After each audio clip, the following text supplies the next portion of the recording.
मैं आराम से नहीं बैठूंगा, मैं चैन से नहीं बैठूंगा, मैं ना आपको चैन से बैठने दूंगा जब तक मुल्क के अंदर शफाफ इलेक्शन नहीं होते, जब तक मुल्क के अंदर जनरल इलेक्शन का ऐलान नहीं होता। मैं ऐसे ही आपके पीछे पड़ा रहूँगा और मैं ऐसे ही आपको तंग करूँगा। आपने केसेस बनाने, आपने मुझे जेल में डालना है, आपने मुझे मारना है, जान से मार दें, लेकिन मैं अब आपका पीछा नहीं छोड़ूंगा। ये पैगाम वो न्यूट्रल्स को भी पहुँचा रहे हैं और इस गवर्नमेंट को भी पहुँचा रहे हैं।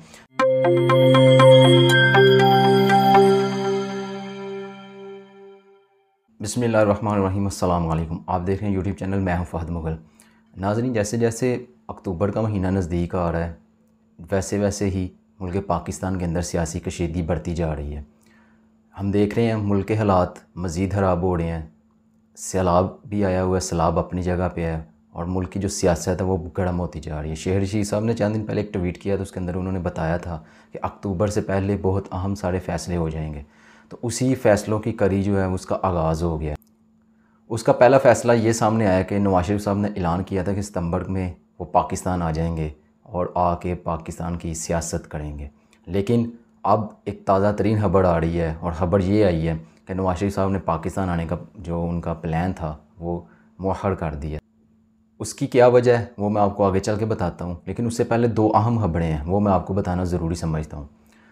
ख़बरें ये है कि पाकिस्तान के अंदर इस टाइम सैलाब बहुत ख़तरनाक किस्म का आया हुआ है। मुल्क में हालात बहुत सारे ख़राब हुए हैं। लोगों के पास ग़िज़ा नहीं है, खाने के लिए, पीने के लिए पानी नहीं है, रहने के लिए जगह नहीं है।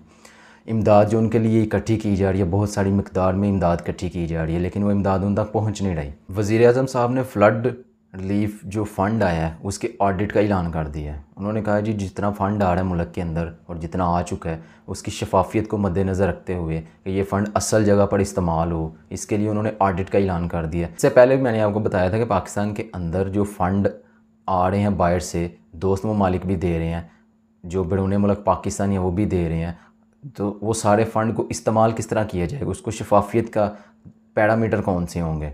उसमें मैंने आपको पहले एक खबर दी थी कि पाकिस्तान के अंदर जो फ़ंड आ रहे हैं वो लोगों तक पहुंच नहीं रहे। लोगों को 2000 दिया जा रहा है, फ़ंड पीछे से 15,000 आ रहा है, लोगों को 2-2, 3-3 हज़ार दिए जा रहे हैं। बाकी फ़ंड खुद खाया जा रहा है, गायब किया जा रहा है और फ़ंड के अंदर बड़ी हुर्द-बुर्द की जा रही है। तो कायम मिनिस्टर साहब ने उसी सिलसिले में आज एक अहम फ़ैसला किया। उन्होंने किया है कि ऑडिट टीम एक बना दी है। उन्होंने कहा जितना भी फ़ंड आया पाकिस्तान के अंदर अभी तक उसका सारे का ऑडिट होगा। रिपोर्ट क्या है मैं आपको वो पढ़ के बता देता। वज़ीर-ए-आज़म शहबाज शरीफ ने वज़ीर-ए-आज़म फ़्लड रिलीफ फ़ंड के ऑडिट का ऐलान करते हुए कहा कि ऑडिट रिपोर्ट को पब्लिक किया जाएगा। वज़ीर-ए-आज़म ने अपने बयान में कहा कि ऑडिट AGPR और आलमी मेयार के ऑडिट फर्म से करवाया जाएगा। ऑडिट का फ़ैसला शफाफियत को यकीनी बनाने के लिए किया गया। शहबाज शरीफ ने कहा कि फ़ंड के लिए मिलने वाली और जारी होने वाली रकूम का मुकम्मल ऑडिट किया जाएगा और ऑडिट रिपोर्ट को पब्लिक किया जाएगा। ये तो इनके कहने की बातें हैं कि जी ऑडिट होगा, ऑडिट की रिपोर्ट को पब्लिक किया जाएगा, लोगों को बताया जाएगा जी इतना फ़ंड आया, हमने इधर लगाया है, लोगों को ये मकानात बनाए हैं, लोगों को हमने इतने कैश में पैसे दिए हैं। लेकिन ये तो सारी हवाई बातें हैं। ये तो तब होगा जब हमें कोई प्रैक्टिकली काम होता नज़र आएगा। इससे पहले जो 2010 में सैलाब आया, 2005 में ज़लज़ला, उसमें भी बहुत सारी इमदाद आई थी, बहुत पैसा आया था बाहर से, लेकिन वो पैसा गरीबों को मिला नहीं था। वो पैसा लोग जेबों में डाल के ले गए थे। तो अब ये पैसा लोगों तक पहुंचेगा कि नहीं पहुंचेगा, इसके लिए उन्होंने एक अनोखा काम किया। उन्होंने कहा जी एक ऑडिट टीम बना देते हैं जो ऑडिट करेगी, वो अपनी मर्ज़ी का फ़ैसला ले लेंगे उससे और कहेंगे जी हमने फ़ंड को असल जगह पर लगा दिया। तो ये गवर्नमेंट जो करप्शन की बुनियाद पर बनी है, जो लोगों के ज़मीर खरीदने की बुनियाद पर बनी है, उस गवर्नमेंट से हम ये तवक्को नहीं कर सकते कि ये ट्रांसपेरेंसी को मद्देनज़र रखेंगे। इनसे यही तवक्को की जा सकती है ये 10% लगा दें और 90% खा लें। इनसे ये तवक्को नहीं की जा सकती ये 90% लगाएंगे और 10% खुद खा लेंगे। तो अब पता चलेगा, वक्त बताएगा कि फ़ंड लोगों तक पहुँचते हैं कि नहीं पहुँचते। दूसरी जानिब जी वज़ीर-ए-आज़म साबिक हो गए हैं, जो इमरान खान साहब वो आज बहावलपुर का दौरा करके आए हैं। उन्होंने उधर वहाँ पे जलसे से खिताब भी किया है और जो सैलाब ज़दगान इलाके हैं उनका दौरा भी किया है। सैलाब जिन जिन इलाकों में आए उन इलाकों का तखमीना भी लगाया गया, कितना इंफ्रास्ट्रक्चर तबाह हुआ है, कितना लोगों का नुकसान हुआ है, कितने मवेशी मर गए हैं, कहाँ कहाँ के पानी आया और किन किन इलाकों में अब क्या सूरत हाल है सैलाब की, ये सारा उन्होंने आज जाके जायज़ा लिया। और उन्होंने अपने जो पॉलिटिकल पार्टी के पॉलिटिकल वर्कर्स है सारे, उनको उन्होंने ये कह दिया है कि आपने अब कोई पॉलिटिकल कंपेन नहीं करनी, आपने अब अपनी सारी तवज्जो इन सैलाबज़दा इलाकों को देनी है, इन इलाकों की बहाली के ऊपर आपने काम करना है। उसके लिए भी उन्होंने कहा कि जो फ़ंड आ रहे हैं वो इन लोगों तक पहुँचाए जाएँ, इन लोगों को कैश की सूरत में भी दिए जाएँ, इन लोगों को ग़िज़ाई किल्लत है जो वो भी दूर की जाए और इन लोगों के लिए मकानात की तमीर के लिए जो एक सिस्टम बनना है, मेकानिज़म बनाया जाए। तो ये सारी बातें हुई हैं। आज तो वज़ीर आज़म जो साबिक हो गए हैं वो सियासी मुहिम भरपूर तरीके से कर रहे हैं, और अब ये जो गवर्नमेंट है इन्होंने भी सियासी मुहिम शुरू करने का आगाज़ कर दिया है। कल तलाल चौधरी साहब एक ऐलान कर रहे थे कि जी अब मरीम नवाज़ भी जलसे करेंगी, तो वो इससे मिलती जुलती कड़ी है। शहबाज शरीफ साहब हुकूमत से जाने के मूड में नहीं है, लेकिन जो नवाज शरीफ साहब हैं वो अब इस हुकूमत को मज़ीद बर्दाश्त नहीं कर सकते।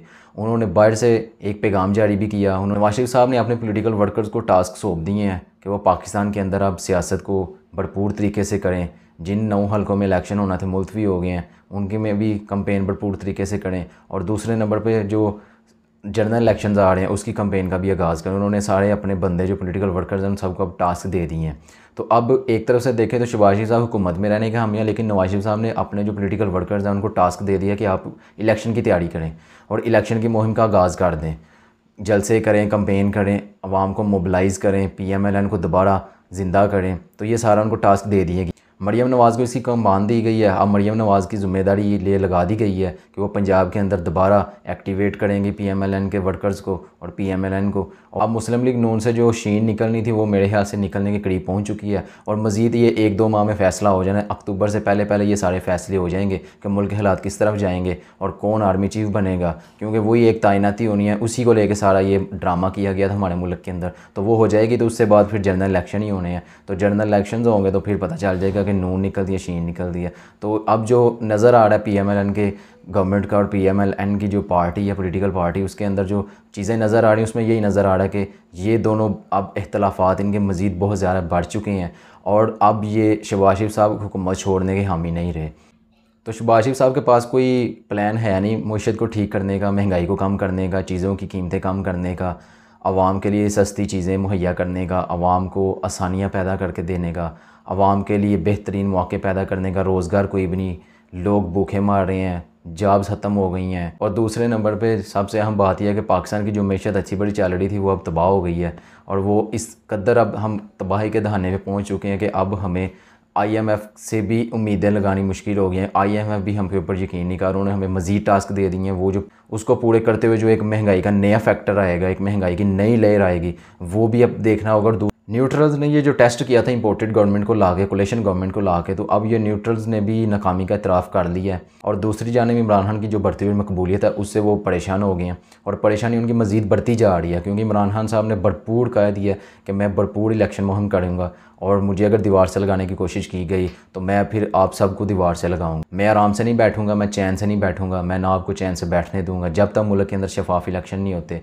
जब तक मुल्क के अंदर जनरल इलेक्शन का ऐलान नहीं होता। मैं ऐसे ही आपके पीछे पड़ा रहूँगा और मैं ऐसे ही आपको तंग करूँगा। आपने केसेस बनाने, आपने मुझे जेल में डालना है, आपने मुझे मारना है, जान से मार दें, लेकिन मैं अब आपका पीछा नहीं छोड़ूंगा। ये पैगाम वो न्यूट्रल्स को भी पहुँचा रहे हैं और इस गवर्नमेंट को भी पहुँचा रहे हैं। भारत दुनिया की 5वीं बड़ी मैशत बन गई है, जिसका क्रेडिट उनकी गवर्नमेंट को भी जाता है, उनके जो इस्टेब्लिशमेंट है उसको भी जाता है और उनकी आवाम को भी जाता है। और भारत अब मज़ीद आगे बढ़ रहा है जी, वो एशियन टाइगर बनने के करीब पहुंच चुका है। अमेरिका ने जो उनको कहा था कि हम आपको एशियन टाइगर बनाएंगे, दुनिया की बड़ी 5वीं मैशत बन गए हैं वो। और चाइना और ताइवान का जो मामला है उसमें अमेरिका को चाइना ने एक बड़ी वाज़ेह तौर पर पैगाम पहुँचा दिया कि आपने जो ताइवान को डिफेंस सिस्टम देने का वादा किया है, और नैन्सी पेलोसी का जो उधर विज़िट हुआ है उससे चाइना बड़ा परेशान है, और चाइना ने उससे बड़ा गुस्से का इजहार किया और उन्होंने कह दिया कि अमेरिका के साथ अब जंग हो। और चाइना ने अमेरिका के ख़िलाफ़ ऐलान जंग कर दिया है। उन्होंने कहा कि जी अगर अमेरिका ने हमारे इस मामले के अंदर मुदाखलत की, या जैसे वो कर रहे हैं, अगर वो बाज नहीं आते तो फिर अमेरिका के ख़िलाफ़ में अपने जो हथकंडे हैं वो इस्तेमाल करेंगे। तो खबर क्या है जी, खबर मैं आपको बता देता हूँ पढ़ के। बीजिंग से खबर आ रही है, मतनाज़ा इलाके ताइवान का दौरा करने वाली अमरीकी ईवान नुमाइंदगान की स्पीकर नैन्सी पेलोसी के खिलाफ चीन ने अहम कदम उठा दिया। उन्होंने वजह बताते हुए कहा कि मीडिया को बताया गया कि चीनी तहफ़्ज़ात और मुखालफत नज़रअंदाज करके नैन्सी पेलोसी ने ताइवान का दौरा किया। जिस तरह हमारा भारत के साथ डिस्प्यूटेड एरिया कश्मीर है, इसी तरह चाइना और ताइवान का जो मामला चल रहा है वो भी इसी डिस्प्यूटेड एरिया के ऊपर ही चल रहा है। तो अमेरिका मुदाखलत जिस तरह इधर करता है, भारत की फेवर करता है, उसी तरह उधर वो ताइवान की फेवर करता है। चाइना ने 12 दफ़ा अमेरिका को बावर करवा दिया कि आप इस हमारे जो मामला आपसी वहाँ से निकल जाएँ, लेकिन अमेरिका को पढ़ाई जंग लड़ने का बड़ा शौक़ है, वो वहाँ से निकल नहीं रहा। और चाइना ने अब उनके ऊपर खिलाफ़ इक़दाम करना शुरू कर दिया। जिसका पहला रिज़ल्ट ये है कि जी उन्होंने नैन्सी पेलोसी और उसके करीबी जो साथी हैं अमेरिका के डेलीगेशन है उनको चाइना दाखिले के ऊपर पाबंदी आयद कर दी है। तो इंडिया ने बड़ी देर पहले एक बात कही थी कि हम पाकिस्तान को अकेला कर देंगे। इमरान खान साहब के होते हुए तो वो अकेला नहीं कर सके, इमरान खान साहब के होते हुए तो वो पाकिस्तान को ऐसा किसी नुकसान नहीं पहुँचा सके, लेकिन जब से ये इम्पोर्टेड गवर्नमेंट आई उन्होंने पाकिस्तान को अकेला कर दिया।